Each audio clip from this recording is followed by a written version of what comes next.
আসসালামু আলাইকুম। আজকে আমি গাজরের লাড্ডুর রেসিপি শেয়ার করব আপনাদের সঙ্গে। প্রথমে আমি প্যানে 2 টেবিল চামচ ঘি নিয়ে নিলাম গরম করে। কুচি করা গাজরগুলো ঢেলে নিব, ঢেলে আমি নাড়তে থাকব।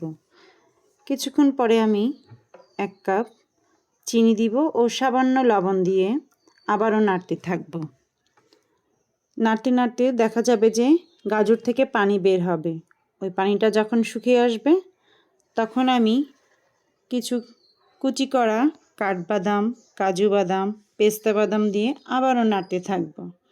নাড়তে নাড়তে কিছুক্ষণ পরে গুঁড়া দুধ ও 1 কাপ লাচ্চা সেমাই দিয়ে আমি আবারও নাড়তে থাকব। নাড়তে নাড়তে যখন শুকিয়ে আসবে চিনি পানিটা আপনার আঠালো ভাব হয়ে যাবে, তখন আমি গুঁড়া করা গরম মশলা দিয়ে দিব। আবারও নাড়তে থাকবো। নাড়তে নাড়তে আবার যখন পাক হবে তখন আমি নামিয়ে হাত দিয়ে লাড্ডুগুলো নাড়ুর মতো করে শেপ করে নিব। খুবই সুস্বাদু একটা খাবার, আপনারা বাসায় ট্রাই করতে পারেন। ধন্যবাদ।